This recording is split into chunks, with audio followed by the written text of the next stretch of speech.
자, 오늘은 헌금에 대해서 같이 공부하겠습니다. 헌금이란 하나님께 드려지는 겁니다. 하나님께 드려지는 돈은 헌금, 하나님께 드려지는 물건은 헌물이라 그러죠. 근데 여러분들 출애굽기 25장 2절에 보면 내게 드리는 것은 너희는 받을지니라, 하나님께 드리는 거. 그리고 그럼 신약에는 헌금이 없냐? 어떤 사람은 신약에 헌금이라는 단어를 쓰는 걸 굉장히 싫어하는 사람이 있어요. 신약에 헌금이 어디냐? 연보만 있지. 연보는 남을 돕는 게 연보거든요. 헌금은 하나님께 드리는 게 헌금이야. 근데 신약에는 헌금 개념 없다 그러는데 실제로 신약에도 있습니다. 신약에 보면 고린도후서 8장 12절에 뭐라 그랬어요? 할 마음이 있으면 있는 대로 받으실 터이요 없는 것을 받지 아니하시리라. 받으실 터이요. 하나님이 받으신다 그랬어요. 하나님이 받으시는 게 바로 뭡니까? 그게 헌금이죠. 그래서 우리가 보면 헌금의 의미를 우리가 하나씩 보는데, 헌금을 왜 하느냐? 하나님께 왜 드리느냐? 하나님께 드리는 의미는 내가 복받기 위해서 이렇게 드리는 그런 차원이 아닙니다, 여러분들. 하나님께 드리는 의미는 첫째, 무슨 의미를 갖고 있냐면 우리의 모든 것이 하나님께로부터 왔음을 인정하는 믿음의 표현입니다. 주님, 나에게 주신 모든 게 이게 다 하나님께로 온 겁니다. 그래서 그거를 인정하는 그 표현이 11조고 헌금이고 이런 게 드려지는 거예요. 그래서 여러분이 헌금을 전혀 안 드린다는 것은 이건 다 내 겁니다, 이 뜻입니다. 그렇게 되면 안 돼요. 여러분이 드려져야 됩니다. 그래서 신명기 26장 10절에 보면 여호와여, 이제 내가 주께서 내게 주신 토지소산의 만물을 가져왔나이다 그래야 됩니다. 여러분이 헌금 드릴 때 어떻게 해야 돼요? 주님이 내게 주신 모든 것에서 내가 일부를 가져왔습니다, 이렇게 말해야지 주님 내 거 중에서 약간을 하나님께 드립니다, 뭐 이런 식으로 뭐 생색내듯이 아주 건방진 겁니다. 여러분이 헌금은 바로 이런 믿음의 표현으로 드려져야 되고, 두 번째는 뭐냐? 하나님은 공경함의 표현이에요. 하나님은 공경하는 마음을 드려야 됩니다. 처음 익은 열매로 여호와를 공경해라. 저는 하나님을 경외합니다, 하나님을 공경합니다. 그 공경의 표현으로 우리가 헌금을 드리는 것입니다. 그럼 구약에서는 어떤 헌물과 헌금이 있었느냐? 구약에서는 처음 익은 곡식과 가축의 첫 새끼는 하나님께 무조건 바치라 그랬어요. 가축이 처음 난 새끼 있죠? 뭐 새끼 한 마리 낳고 끝나는 게 아니잖아. 계속 낳잖아요. 그 처음 난 새끼, 그거는 하나님께 반드시 드리라 그랬어요. 5마리를 낳았다. 근데 처음 나온 애가 있을 거 아니야. 5마리 나도. 그 처음 나온 그 맛은 무조건 하나님 몫으로 그들이 돌렸습니다. 그 다음에 구약에서 헌물과 헌금에 보면 또한 11조 반드시 드리라 그랬어요. 필수입니다. 그래서 땅의 10분의 1, 그 땅의 곡식이나 나무의 과실이나 그 10분의 1은 여호와의 것이니 여호와의 성물이라 그랬습니다. 그래서 이스라엘 백성들은 어떻게 바쳤냐면 매년 소출의 11조를 레위지파에게 줬습니다. 레위지파에게 줬고, 그 다음에 매 3년의 소출의 11조는 레위지파와 자기 지역에 있는 객과 고와 과부를 위해서 그들이 사용을 했습니다. 그래서 이 11조가 3년마다 드리는 11조는 기존에 했던 11조에 덧붙여서 또 11조를 더한 거라고 얘기하는 사람들이 있습니다. 그건 여러분들 확실치가 않습니다. 근데 제가 볼 때 그런 의미가 있어요. 상당히 일리가 있는 이야기입니다. 그 다음에 세 번째는 생명의 속전. 20세 이상은 예외 없이 모두 생명의 속전을 드리라고 그랬습니다. 그래서 그 생명의 속전을 드린 그 돈을 드렸을 때 그 돈을 가지고 그 성전의 기물과 여러 수리하는 것과 여러 가지 것들을 바로 사용을 했습니다. 그 다음에 네 번째는 자원에서 드리는 예물과 제사가 있었어요. 이건 필수가 아니고 본인이 막 감동이 왔을 때 기쁨으로 하나님께 드리는 그런 제물과 제사가 있었습니다. 이것이 여러분들 구약에서 드려지는 헌물과 헌금이었습니다. 그러면 신약에서는 헌금이 변화가 됐어요. 신약에 와서는 개념이 완전히 바뀌었습니다. 왜냐하면 신약은 실체가 온 겁니다. 그림자였던 그 모형이 이젠 실체로 다가왔어요. 실체로 다가왔을 때 이 헌금에서도 변화가 일어나지 않을 수가 없습니다. 어떤 식으로 변화가 일어났냐? 첫째, 신약에서는 레위지파가 사라졌어요. 구약에서는 레위지파가 명백히 있었습니다. 그래서 이스라엘 민족은 그 레위지파를 뭔가 이렇게 부양해야 할 그런 의무가 있었습니다. 근데 레위지파가 지금 사라졌어요. 어떤 사람은 목사님이 레위지파 아닙니까? 그렇지 않습니다. 하나의 은사고 사역자지만 레위지파라고 말하면 안 돼요. 그러면 우리가 뭐가 되냐면 구약이 실체가 되고 우리가 그림자가 돼버립니다. 그러면 돼요, 안 돼요? 안 되죠? 구약은 실체가 아닙니다. 구약이 그림자예요. 그러면 신약에서의 레위지파는 누구냐? 모든 그리스도인들이 다 레위지파입니다. 우리가 다 하나님 앞에서 제사장들이에요. 그래서 계시록 1장 6절에 보면 하나님께서 우리를 나라와 제사장으로 삼으셨다 그랬어요. 그리고 신약에서는 또 건금이 변화될 수밖에 없는 이유가 성전 건축물이 사라졌습니다. 신약에서의 성전은 건축물이 아닙니다. 신약에서 성전은 뭡니까? 성전의 정의가 뭐예요? 하나님이 거하시는 곳이에요. 하나님이 우리와 만나주시는 곳입니다. 근데 신약에서는 어디에 거하신다 그랬냐? 주님이 뭐라 그랬죠? 두세 사람이 내 이름으로 모인 곳에 나도 그들 중에 있다라고 말했습니다. 두세 사람이 내 이름으로 모인 곳에 나도 그들 중에 있다. 바로 그곳이 성전이 되는 거예요. 그래서 예수님이 있는 사람들은 들판에 모이면 거기가 성전이고 심지어 무덤 속에 모이면 거기가 성전입니다. 가정에서 모이면 거기가 성전이에요. 그리고 너희가 하나님의 성전이 곳과 사도 바울이 또 그랬죠. 너희가 하나님의 성전이라는 거야. 너희가 하나님의 성전이다. 그것은 개인을 얘기할 수도 있지만 복수로 모인 너희가 바로 하나님의 성전이다 라고 이야기한 것이기도 합니다. 그래서 여러분들 건물 성전 중심의 그런 헌금 제도가 신약에서는 의미가 없어졌습니다. 그 다음에 여러분들 신약에서는 율법에서 우리는 벗어났어요. 우리는 율법에서 벗어난 존재입니다. 제가 그 율법에서 벗어난 것에 대해서 최근에 율법과 그리스도의 법에 대해서 화해 정리하면서 제가 참 하나님 앞에서 많은 것들을 깨닫고 알게 되는데 여러분들 율법에서 벗어났습니까? 근데 어떤 사람이 벗어날 수 있을까요? 율법에서 벗어날 수 있는 사람. 그냥 내가 벗어나면 되죠 이러는데 안 됩니다. 못 벗어나요 여러분들. 율법에서 벗어나려면요. 성경에서 율법에서 벗어난 방법이 두 가지 방법밖에 없습니다. 하나는 뭐냐면 믿음. 너희가 믿음의 때까지 너희가 율법에 갇힌받았다 그래서 믿음이 오니까 비로소 율법에서 벗어난 겁니다. 여러분이 믿음으로 살지 않는 한 율법에서 못 벗어납니다. 말로는 맨날 벗어났다 그랬는데 그건 방종이에요. 믿음이 와야 됩니다. 믿음이 온 후로는 더 이상 우리가 몽학선 생활에 있지 아니하도다 그랬어요. 그 다음에 또 하나는 성령의 인도하신 바가 돼야 됩니다. 성령의 인도하신 바가 되면 너희가 율법 아래 있지 않으리라 그랬어요.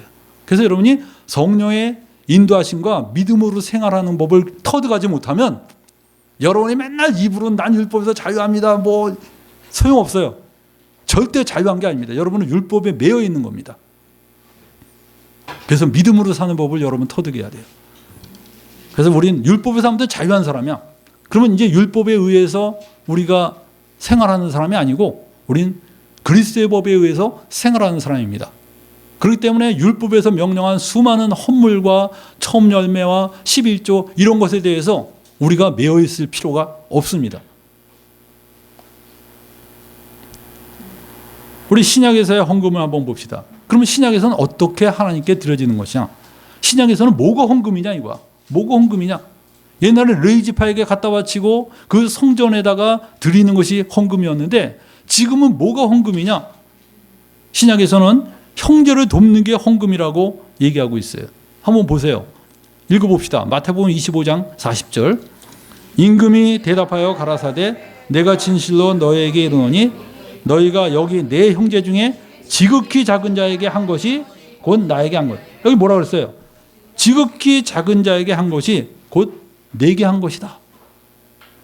그래서 여러분이 지극히 작은 자에게 헌금한 게 곧 내게 한 것이다. 이게 헌금이 아니면 뭐예요? 헌금입니까? 아닙니까? 헌금이죠. 여러분 형제들 중에서 굉장히 어려운 형제가 있어요. 교회 내에. 그 형제한테 내가 익명으로 이렇게 헌금을 했어요. 익명으로 이렇게 도왔어요. 주님이 그것이 나에게 한 거라는 거예요. 이것처럼 명확한 헌금이 어디 있어? 여러분들은 헌금이라 그러면 어떤 생각합니다? 저 헌금통에다 집어넣는 것만 헌금이다 이렇게 생각하는데 헌금통에 넣는 것이 헌금이다라고 정의한 것이 신약에는 없습니다. 그럼 예배 시간에 바구니 돌릴 때 거기다 넣는 게 헌금이다. 그럼 그것도 없는 성경이 없어요. 예수님은 분명히 뭐라 그랬습니까? 여기 있는 형제 중에 지극히 작은 자에게 한 게 곧 나에게 한 거라 그랬어요. 그게 헌금입니다, 여러분.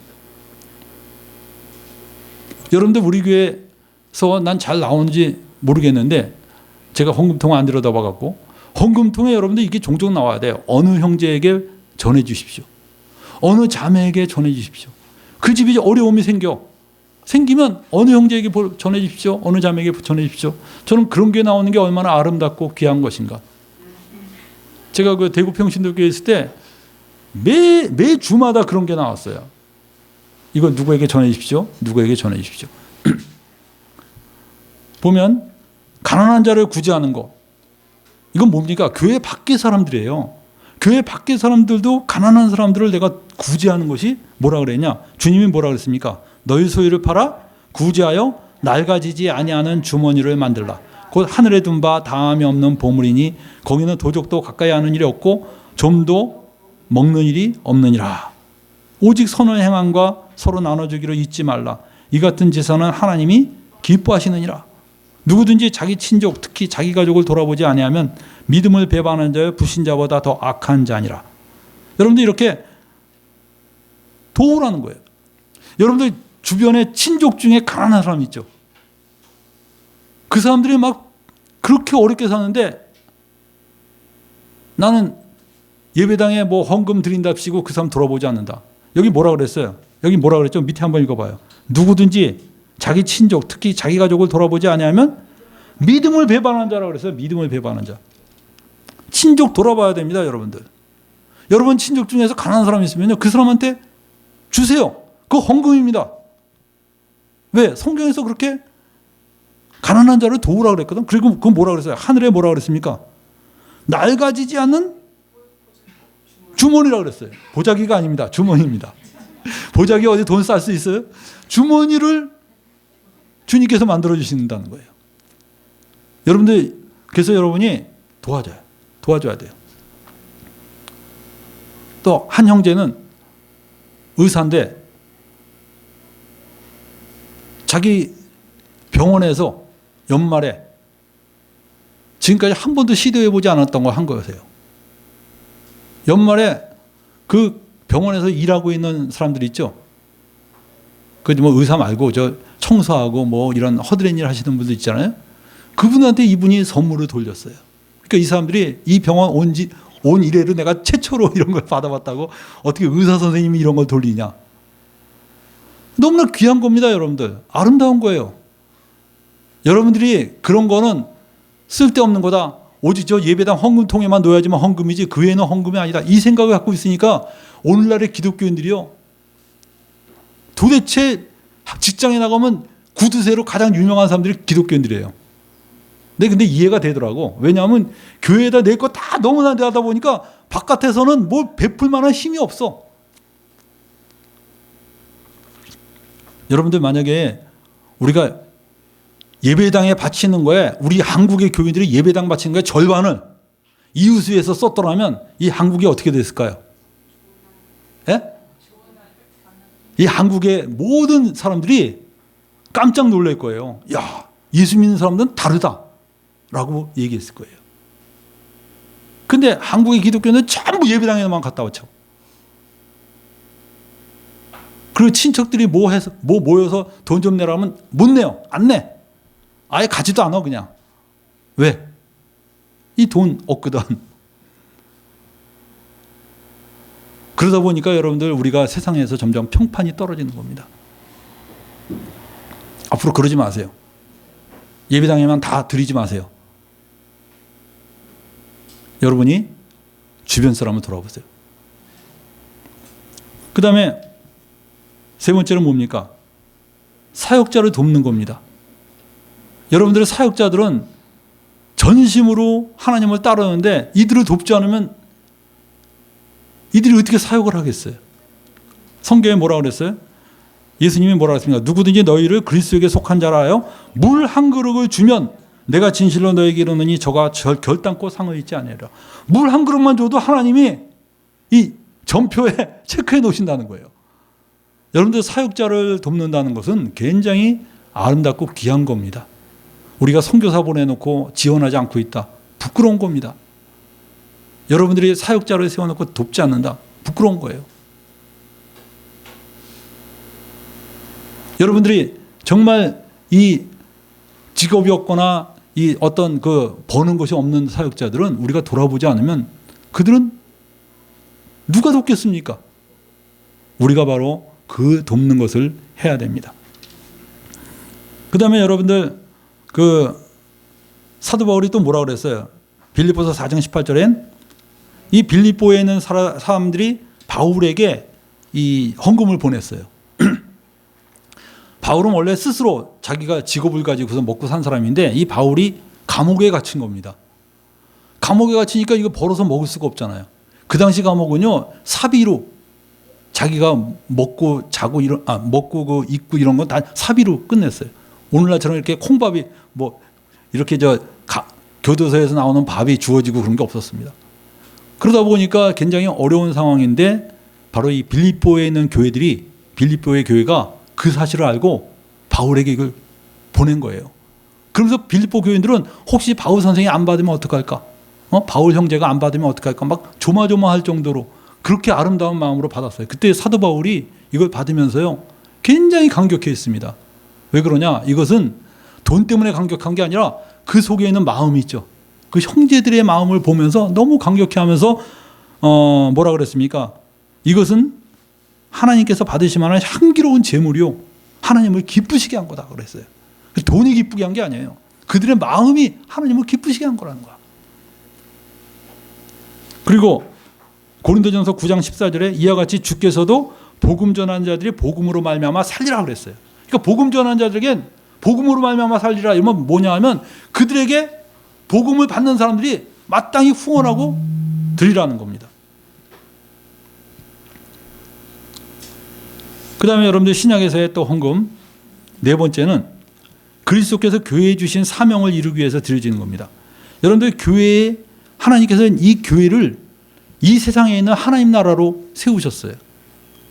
저는 여러분들 교회를 뭐 영적 이스라엘이다 이런 말 하는 거 별로 안 좋아해요. 그건 마치 이스라엘을 이렇게 따라가는 것처럼 보여서 그래요.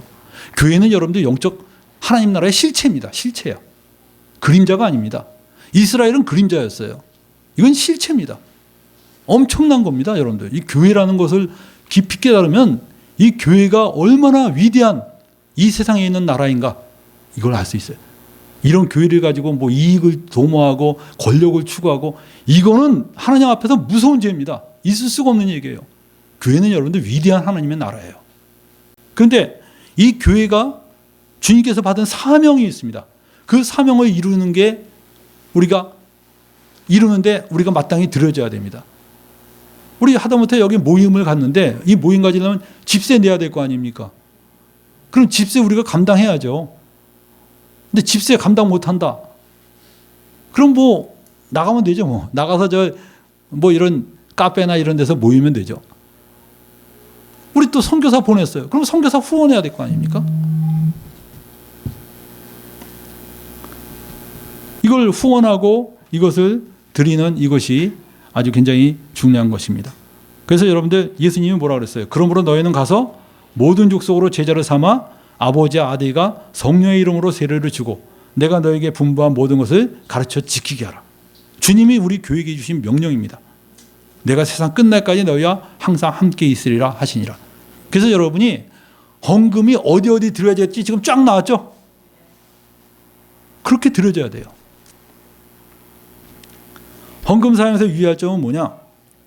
여러분들 헌금은 땅에 쌓아두면 안 됩니다. 헌금은 여러분들 주님이 뭐라 그랬어요? 한번 읽어봅시다. 다 같이. 너희를 위하여 보물을 땅에 쌓아두지 말라. 거기는 종과 동록이 향하며 도적이 구멍을 뚫고 도적질하느니라 그랬습니다. 여기 보면 너희를 위하여 보물을 땅에 쌓아두지 말라. 주님이 명령하셨는데 이 보물을 땅에 쌓아두면 나중에 그 보물 찾기 합니다. 보물 찾기. 오늘날에 여러분들 교회들이 왜 큰 교회 목사들이 자기 자식을 교회를 물려주려고 그럴까요? 네?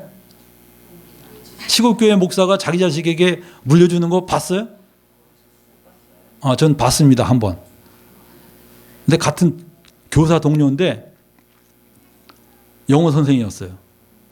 아주 굉장히 그 영어도 잘 가르치는 선생인데 시골에 아버지가 목사인데 야, 이 교회 맡을 사람이 없다는 거야. 너 내려와서 목사해라. 근데 이 사람이 순종하고 영어교사 그만두고 내려갔어요. 그런 거는 세습해도 돼. 십자가를 지는 거는, 그건 십자가 지는 거예요. 그죠? 이건 십자가 지는 거야. 그건 너무 아름다워. 근데 수만 명의 교회를 새파랗게 어린 자기 아들에게 너 이 교회 맡아라. 그 십자가입니까, 그거? 그건 여러분들 십자가가 아니죠. 여러분들, 우리가 만약에 어떤 탐욕을 가지고, 어떤 탐심을 가지고 이 교회를 이렇게 다룬다면 그것은 하나님 앞에 범죄입니다. 근데 왜 이런 일이 있었냐? 이것 때문에 막 싸우잖아요. 저기 보면 뭐 사랑의 교회 싸우죠. 저기 또 뭐 명성교회 싸우지. 광성교회 싸웠지. 이게 전부 싸우는 그 원인이 뭔지 알아요? 예배당 때문에 그래, 예배당. 어마어마한 예배당. 이 땅을 버릴 수가 없어. 땅 따먹기 하고 있더라고요. 땅 따먹기. 그래서 막 제가 보니까 뭐 싸울 때 보니까 갖고 못 갖고 싸우더라고요, 진짜. 그리고 뭐 굉장히 힘센 사람들 데려다가 아예 진짜 땅 지키는 싸움이에요. 농담이 아닙니다. 문 딱 지키고 못 들어가게 하고 들어온 사람 막 내 던지는 거야. 그러면서 이런 과정을 보니까 이게 바로 뭡니까? 만약에 그게 없다 그래봐요. 그 건물이 없다 그래봐. 건물이 없다 그러면요, 누구도 안 싸워요. 그 건물이 없다 그래봐. 물려줘? 뭘 물려주기 위해서 교인들이 다 떠날 텐데, 그러면. 오늘날 교인들은요, 또 건물 좋은 데만 다녀요. 이렇게 우리 교회처럼 뭐 카페도 없지, 정말 이렇게 모이면 불편하면 참 다니기 싫어합니다. 이 건물이 보통 중요한 게 아니에요. 이 오늘날의 현대적 개념에서는. 근데 초대교회 때는 건물은 전혀 중요한 게 아니었습니다. 초대교회 때는 누구도 이 건물을 세운 사람이 없었어요. 그냥 모임에 편리하면 거기서 모였습니다. 어느 집에 다락방이 크더라. 그럼 거기서 모였어요, 그냥. 여러분들, 우리 교회는 어떻게 합니까? 우리 교회는 보물을 땅에 쌓아두지 말라. 이 교훈을 우리가 지키기 위해서 이 교회 보증금 헌금하지 말라 그랬어요. 이거 헌금하면 나중에 이 교회 문 닫으면 누가 가져요? 제가 갔습니까? 우리 형제님이 갔습니까? 이거 누구 가질 사람이 그거 가지면 큰일 나지. 그럼 어떻게 하겠어요? 그래서 여러분들, 우리 교회는 보증금 낼 때 헌금하지 말고 전부 맡겨라 그랬어. 맡겨라.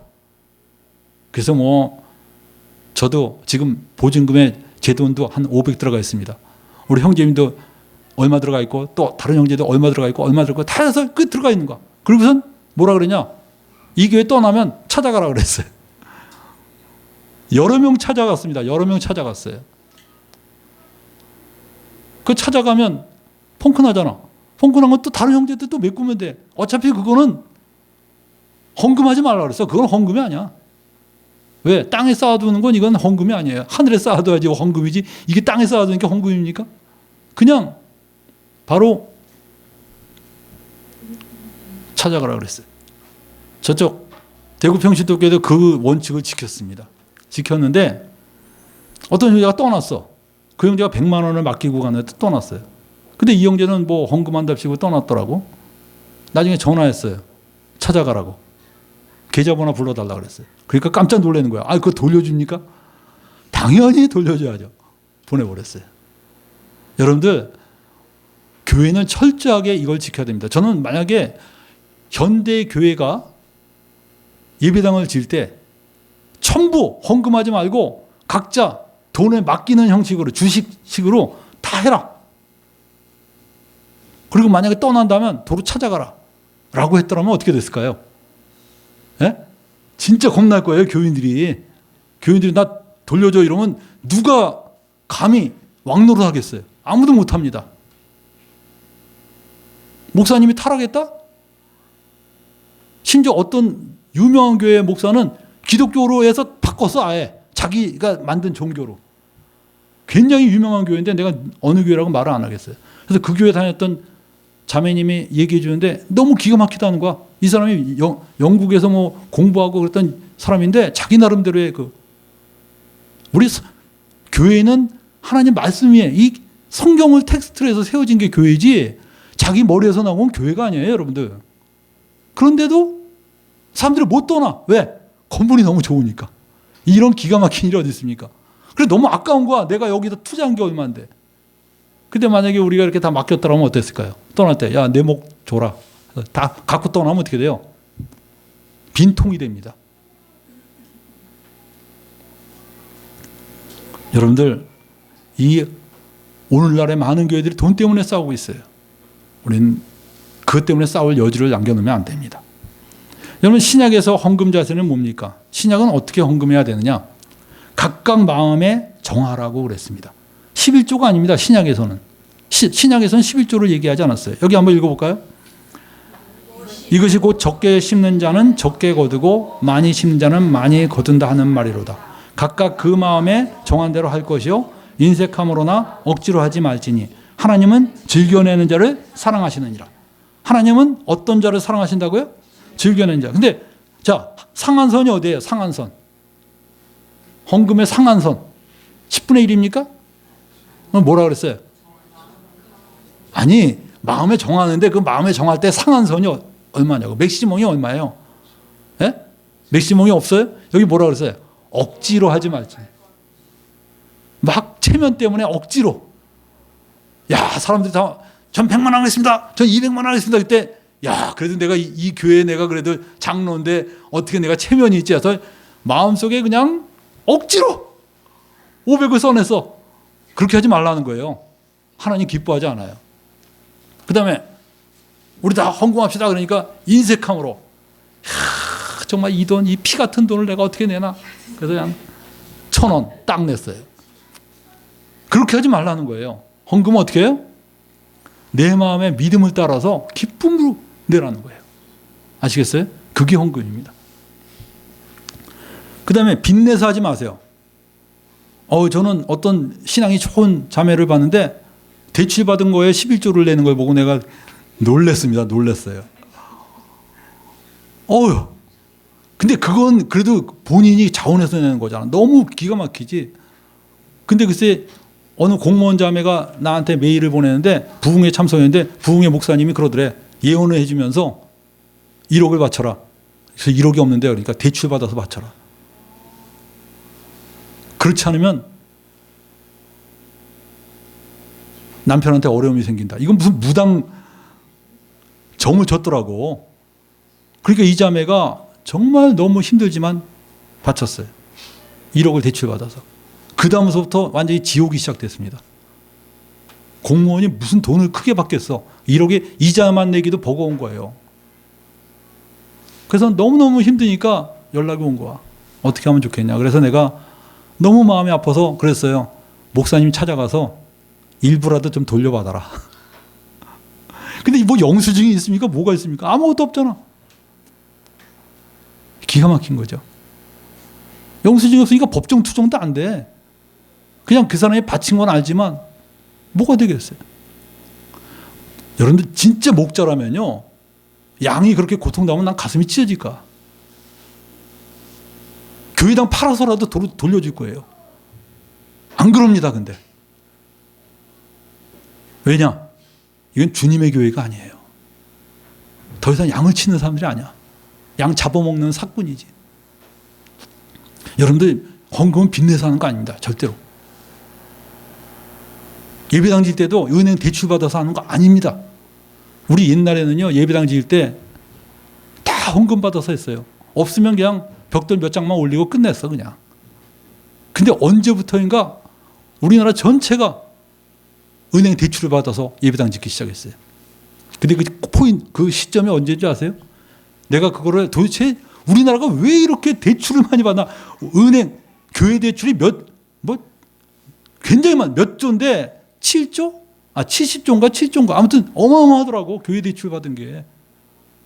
우리 저 교회 그 농협에 있는 형제가 또 잘 알지 않습니까? 그거 대출이 얼마나 많은가. 누구라고 이름은 밝히지 않겠지만. 근데 어마어마하게 대출이 많어. 근데 그 대출을 많이 받게 된 그 포인트가 나중에 이걸 다 빼세요. 이런 건. 그 포인트가 누구냐면 조영기 목사입니다. 난 놀랐어요. 조영기 목사가 이건 내가 관찰해본 연구 결과야. 조영기 목사가 그 목사들 양 수천 명 모아놓고 목회자 세미나 하면서 근데 그 목회자 세미나를 우연히 듣게 됐어요. 1970몇 년도에 목회자 세미나인데 그 여의도 성전이라고 말하면 안 되는데 성전이라 부르잖아. 성전을 우리가 지으면서 대출금을 끌어당겨서 썼는데 너무 대출금이 크니까 갚을 수가 없는 거야. 그러니까 자기가 그 은행 빚 때문에 자살하고 싶은 충동이 막 들었대요. 근데도 꼭 참고 그냥 막 어떻게 했는데 폭발적으로 사람이 늘어나면서 다 까지 설립할 수 있을 정도로 완전히 그냥 이 돈으로 그냥 한 거예요. 그걸 보고 목사들이 은혜를 받은 거야. 야, 저거구나. 그래서 그냥 너도 나도 그냥 투자 기법을 배운 거예요. 여러분들 이 나라는 도대체 그 대단하다는 사람들이 알고 보면 암암리에 전부 망쳐놨어. 세습. 그 큰 교회 세습은 또 누가 시작했는지 알아요? 여러분들 신약에서의 11조의 전속 여부를 잠깐 보겠습니다. 여러분들 예수님 당시에는 레위 지파가 존재했기 때문에 11조가 필요했습니다. 여러분들 신약에서 11조가 존재할까요? 많은 목사님들이 이 구조를 인용합니다. 읽어보세요. 마태복음 23장 23절. 화에스진저 외식하는 서기관과 바리새인들이여, 너희가 박하와 회양과 근처에 11조를 드리되 율법에 더 중한 바 의와 인과 신은 버렸도다. 그러나 이것도 행하고 저것도 버리지 말아야 할지니라. 여기서 보면 바리새인들이 11조는 굉장히 잘했는데 더 중요한 거를 잃어버렸다는 거예요. 뭘 잃어버렸습니까? 의와 인과 신, 이거를 잃어버렸다는 겁니다. 그러면 이 말씀을 통해서 여러분은 뭘 강조해야 돼요? 11조를 강조하면 됩니까? 안 됩니까? 이 말씀은 뭘 강조하신 거야? 주님이 의와 인과 신이 중요하다는 거죠. 근데 어떻게 이 구절에서 11조가 중요하다는 걸 설교하는지 난 놀라워요. 사람들 봐라, 신약에서 11조가 안 사라졌다 하면서 이 구절을 인용해서 11조로 얘기합니다. 여기서 뭐라 그랬어요? 주님이 이것도 행하고 저것도 버리지 마. 저것은 뭡니까? 아니요, 이것은 의와 인과 신이고 저것은 11조예요. 그것도 버리지 말라는 거예요. 이걸 보면서 신약에서 12조가 안 사라졌다 그러는데 여러분들 그게 잘못된 생각입니다. 왜냐하면 예수님 당시에 레위 지파가 있었어요, 없었어요? 예? 레위 지파가 있었어요, 없었어요? 있었나 없었나 긴가민가 하시는 분이 있어요. 예수님 당시에 레위 지파가 있었어요. 성전이 있었어요, 없었어요? 있었어요. 제사장이 있었어요, 없었어요? 있었어요. 그러면 11조가 필요해요, 필요하지 않아요? 필요합니다. 그래서 예수님 버리지 말라는 거예요. 아시겠어요? 근데 두 번째는 뭐냐? 근데 예수님 제자들 중에 11조를 받은 사람은 있을까요, 없을까요? 왜요? 예수님 제자들 중에는 레위 지파가 한 명도 없었어요. 어떤 사람은 마태가 레위라고 부르는데 혹시 마태가 레위 지파 아닐까요? 마태 이름을 레위라고 부르는 것뿐이지 레위 지파 아닙니다. 실제로 여러분들 보면 예수님 제자들과 예수님은 레위 지파가 아니었습니다. 예수님은 무슨 지파였죠? 유다 지파였죠. 그렇다면 여러분들 예수님이 11조 받으면 어떻게 되겠어요? 그 당시 세계에서. 네? 하나님 말씀을 어긴 거가 됩니다. 절대 11조 받을 수가 없어요. 그래서 예수님과 제자들이 11조 받은 사람이 아무도 없습니다. 그 다음에 두 번째는 제자들이 서신서에서 11조를 한 번도 언급한 적이 없어요. 제자들이 11조 바치라고 한마디라도 언급한 거 찾으면 자기 돈 3천만 원을 내주겠다고 하신 분이 있어요. 어느 목사님이 굉장히 가난한 목사님인데 나한테 전화 오더니 내가 이거 한국교회에 꼭 밝혀야겠다. 그러더니 그분은 그 11조 때문에 아무튼 인생이 꼬인 분이에요. 11조가 크리스찬의 의무가 아니다라는 말을 하는 바람에 교회에서 완전히 퇴출됐습니다. 이분 아파트 경비하면서 살아요. 지금은 그 경비도 내려놓으셨어요. 근데 이분은 이 11조라는 명목을 유지하기 위해서 이 나라가 율법주의로 빠졌다는 거예요. 그렇기 때문에 11조라는 이 키를 해결하지 않고는 이 나라를 율법주의에서 건질 수가 없다. 그 지론을 펴시는 분인데 그분이 자기가 지금까지 모은 돈 다 걸고선 이거를 한번 공개적으로 내겠다 그러더라고요. 대단한 분입니다. 난 그렇게 말씀대로 그대로 사시는 분 정말 너무너무 드물어요. 11조를 언급한 적이 없어요. 그거 찾아내면 여러분들 그분한테 3천만 원 받아갈 수 있어요. 그 다음에 그리스도인들은 율법 아래 있지 않습니다. 11조는 율법에서 명령했어요. 어떤 사람은 아브라함이 멜기세덱에게 11조 바쳤는데 그것은 율법, 모세 율법이 아니지 않습니까? 여러분들 모세 율법이 아니라 창세기, 출애굽기, 레위기, 민수기 이것 전부가 하나의 율법입니다. 근데 사도 바울이 말할 때 종종 율법을 말할 때는 모세 율법으로 좁혀서 말한 적도 있고 어떤 때는 확장해서 말한 적도 있어요. 로마서 4장 같은데 율법이 뭐라고 말하느냐 하면서 예를 누구 들었냐? 아브라함을 예를 들었습니다. 율법이 무엇을 말하느냐 하면서 아브라함을 예를 들었어요. 아브라함은 율법 이전 사람이 아니에요. 그죠? 근데 율법이 무엇을 말하느냐 하면서 아브라함을 예를 들었다니까. 그래서 실제로 보면 그 아브라함이 멜기세덱에 11조 바친 것도 그냥 10분의 1을 바쳤다. 10분의 1을 바쳤는데 그것이 정기적으로 바친 11조냐? 그 당시에 무슨 레이지파도 없고 그런데 매번 소득이 생길 때마다 아브라함이 멜기세덱 찾아가서 바쳤을까요? 그거는 여러분들 보장될 수 없죠. 그리고 여러분들 뭐 야곱도 11조로 언급했지만 그들이 정기적으로 왜 제도적으로 그게 불가능했으니까 하나님께 드려진다는 게 어떤 식으로 드려졌느냐 그때마다 상황이 달랐겠지만 아무튼 아주 정확하게 그 12조 개념이 생긴 것은 바로 모세의 율법 이후입니다.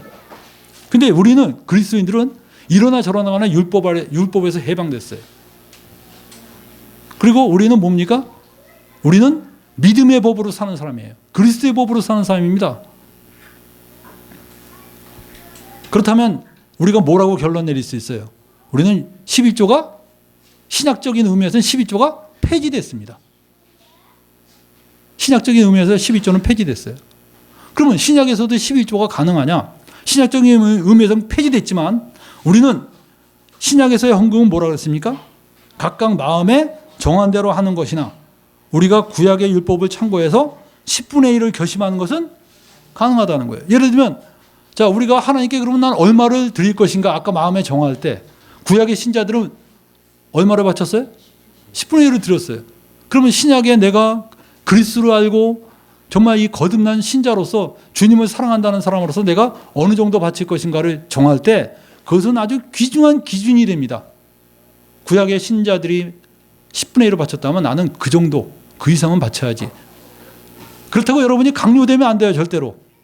그것도 안 바치면 너 믿음도 없는 애야. 이러면 안 됩니다. 실제로 여러분들 가난한 사람들은요, 진짜 10,000원도 너무 아까운 거야. 저는 우리 교회에 있었던 어느 형제가 130만 원으로 네 식구가 먹고 사는데 그 형제가 이런 말 하는 거 듣고 내가 참 마음이 아팠습니다. 자식이 새우깡 사달라는데 새우깡 사줄 때 한참 고민을 한대요. 사줘야 될 것인가 말 것인가. 그게 새우깡이 몸에 나쁘니까가 아니라 그 돈을 써야 되느냐 말아야 되느냐. 여러분 상상이 됩니까? 가난한 사람이 어느 정도 어려운지를 여러분 상상이 잘 안 될 거예요. 옛날에 뭐 영국 왕이 쟤네들 왜 빵이 없으면 고기라도 먹지 왜 이렇게 빵 달라고 난리야 이렇게 말하는 거하고 똑같아요. 우리 예수 믿는 사람들이요 진짜 가난한 사람을 돌아볼 때 그들에게 10분의 1 강요 못합니다. 오히려 헌금 내면 막 내지 말라고 말리고 싶어. 당신이 지금 도움을 받아야 될 사람인데 무슨 헌금이냐고. 60만 원 가지고 생활하는 사람은요 6만 원을 바친다는 게 얼마나 큰 돈인지 몰라. 그 사람들 1,000원 단위로 쪼개서 쓰는 사람인데 6만 원? 근데 1,000만 원 버는 사람은 뭐라 그래요? 그까지 6만 원 못 바쳐? 이러는데 그 배부른 소리입니다. 1,000만 원 버는 사람 100만 원 바치면 얼마 남아요? 900만 원 갖고 자기 먹고 살잖아. 900만 원 갖고 먹고 살기 힘들어요? 여러분들 그렇기 때문에 가난한 사람한테 10분의 1 강요 못합니다. 그리고 1,000만 원 버는 사람한테 10분의 1 바치고선 목에 힘주면 목을 꺾어야 됩니다. 너 어떻게 그렇게 조금 바치고선 사냐? 너는 10분의 한 3 정도는 바쳐야 돼. 아시겠어요? 그래서 여러분들 우리는 11조라는 용어가 율법의 강제성을 나타낼 수 있기 때문에 11조라는 단어 쓰지 않는 게 좋아요. 11조라는 단어, 아니 신약에서 없어졌는데 왜 11조라는 단어를 써? 어떻게 써야 돼요? 마음에 정한 대로 들여라. 그 마음에 정한 대로를 뭐 우리나라 그냥 아주 그 한문으로 조악하게 한번 만들어 봤어요. 그게 뭡니까? 심정.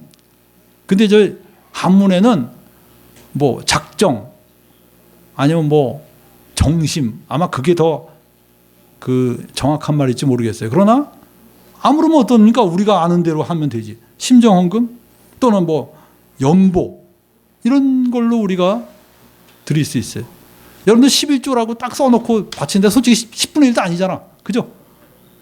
뭐 세금 띄고 다 띈 다음에 그냥 뭐 11조 낼 때 그나마 또 반 올림을 하는 게 아니라 반 버림을 하더라고. 그냥 버림. 그 이하는 다 버리고 그냥 다 그만큼만 바쳐요. 제가 제 딸이 아니 그 월급 받은 다음에 돈을 받는데 밑에 그 몇만 원 단위는 띄더라고. 그래서 내가 깜짝 놀랐어요. 야, 바치려면 똑바로 바치지 뭐 그렇게, 아니면 더 위로 바치던가. 어떻게 이렇게 자르냐, 자르긴. 그래서 여러분들 우리는 하나님께 드릴 때 정말 이런 식으로 하나님께 마음을 정해서 드리는데 어떻게 드리냐? 자, 드리는 방법. 헌금통에다 넣는다? 아닙니다. 여러분 헌금 통장 하나 만드세요. 이거는 그냥 성경에 나온 얘기가 아니고 여러분에게 선배로서 조언해 주는 겁니다. 뭐냐 하면 헌금 통장 하나 만드세요. 그리고 그 헌금 통장에다 헌금을 다 집어넣어. 그리고 그 돈은 하나님 나라를 위해서 쓸 때만 꺼내 쓰세요. 일단 교회당에 바쳐야 됩니까? 안 바쳐야 됩니까? 바쳐야지 집세를 내지. 또 바쳐야지 선교사들 도울 거 아니야. 그래요, 안 그래요? 그거 내야지 일부. 다 내지 마세요. 딱 목숨만 붙어있을 정도만 딱 내세요. 근데 우리 교회는 솔직히 다 내도 돼요. 우리 교회는 누구 개인적으로 받는 사람 한 명도 없습니다. 다 선교사와 하나님 나라를 위해서 사용하는데, 그럼에도 불구하고 여러분들 다 내지 말고 일부는 갖고 있다. 성령의 감동하심이 오는 대로 도우세요. 여러분 친족 중에 정말 어렵다 그러면 그동안 모아놓은 거 딱 줘보세요. 뭐 어떤 일이 생기나. 그 사람이 어느 교회 다니십니까? 나도 예수 믿어도 됩니까? 이 말이 나온다니까. 도우세요. 가장 필요한 곳에 여러분 돕고, 그리고 우리 교회 형제자매들 판단하지 말고 나보다 좀 어려우면 그냥 도우세요. 그냥 저 형제 그래도 뭐 매일 밥 먹고 사네 그러지 마시고 그냥 도우세요. 그냥 저 형제 좀 어려운 것 같다, 도와. 어떤 자매가 딱 취업했어. 취업했는데 취업하면 한 달 동안 되게 힘들잖아. 왜? 그 월급을 받을 때까지 힘들잖아요. 그러니까 어떤 형제가 그걸 또 돕는 거야. 익명으로. 취업했으니까 됐구나 이러는 게 아니라 그것까지 사려 깊게 생각하는 거예요. 얼마나 아름답습니까? 그래요, 안 그래요? 교회가 이런 곳이에요, 여러분들. 교회가 얼마나 아름다운 곳입니까? 마게도냐 성도들이 헌금을 어떻게 보였냐? 여러분들 이게 마무리 짓는데, 여러분들 마게도냐 성도들은 헌금을 보는데 기근으로 심한 어려움을 겪고 있는 예루살렘 성도들의 소식을 들었어요. 마게도냐 성도들이. 근데 이 마게도냐 성도들도 굉장히 가난해. 근데 이들이 헌금을 보낸 거예요. 어떻게 보냈냐? 자, 2절 한번 읽어보세요.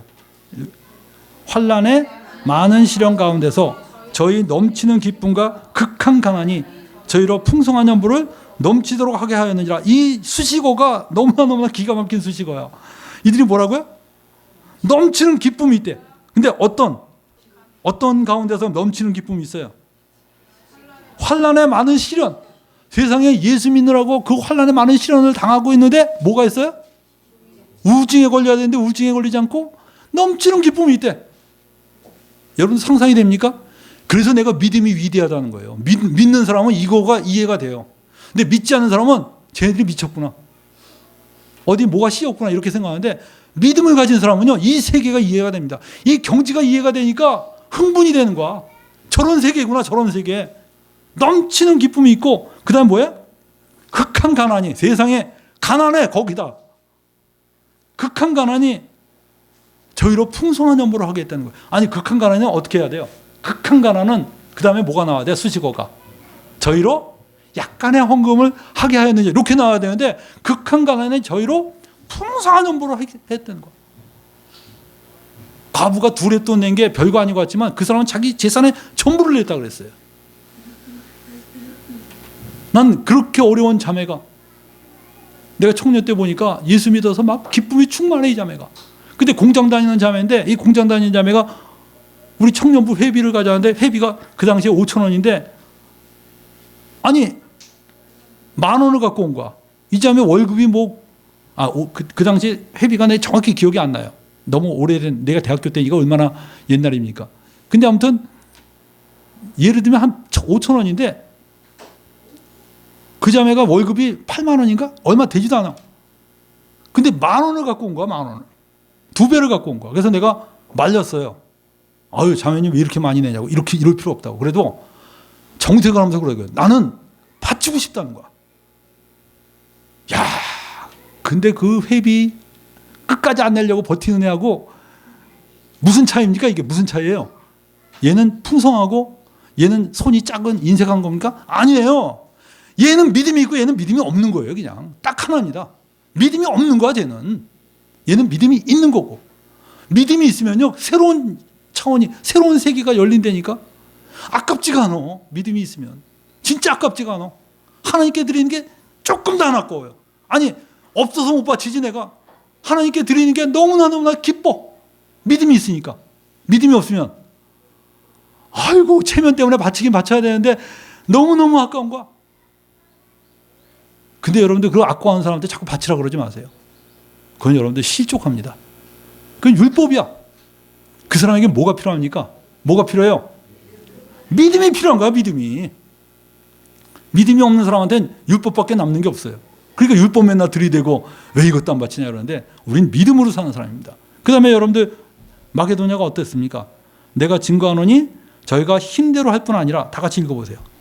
내가 증거하노니 저희가 힘대로 할 뿐 아니라 힘에 지나도록 차원하여 이 은혜와 성도 섬기는 일에 참여함에 대하여 우리에게 간절히 구하니. 나 이거 읽을 때마다 그냥 눈물이 핑 돌아. 이렇게 가난한 형제들이 막 힘을 다해서 하고, 그 힘을 넘어서서 하고, 그 다음에 뭐라 그래요? 은혜와 성도 섬기는 일, 이게 돕는 거거든? 헌금 보내는 거야. 여기에 간절히 구한대. 또 나 같으면 어때요?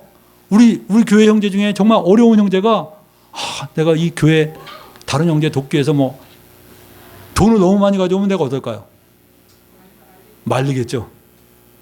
말리는 게 목회자의 심정이야. 그거 안 말리고 어유 잘 됐다, 이 사람 봉이구나, 이렇게 생각하면 그건 목회자가 아니죠. 그건 싹뿐이지.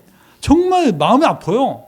근데도 막 이들이 그냥 믿음 안에서 하니까 그 믿음을 보고선 기쁜 거야. 진짜 그렇구나. 네가 믿음이 있구나. 그리고 이들이 어땠어요? 마게도냐 신, 그러니까 막 간절히 구했다는 거야. 하게 해달라고 말리는데도 나 하게 해주세요.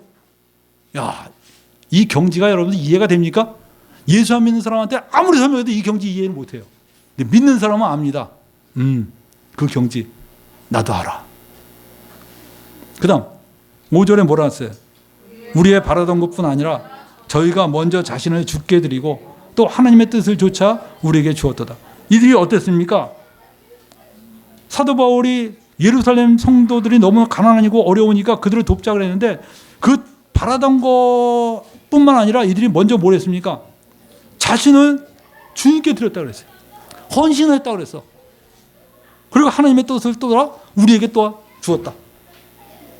형제들한테도 도운 거예요. 그래서 자기 자신들을 주님께 드린 이 믿음의 사람. 나는 여러분들 우리 교회 멤버들한테 헌금하라는 얘기 안 합니다. 왜냐? 그건 율법이에요. 나는 여러분에게 딱 하나만 말하고 싶어. 진짜 믿음을 가지세요. 진짜 믿음을 가져서 이 믿음의 세계를 봤으면 좋겠어. 그걸 보면 정말 그 젊은 청년이 주님을 위해서 막 불태우고, 노인네가 정말 자기 마음을 다해서 하나님께 드려지고, 어린애서부터 노인네까지 이를 다 망라해서 주님을 기쁨으로 섬기는 이 모습을 볼 수 있는 겁니다. 우리 기도합시다.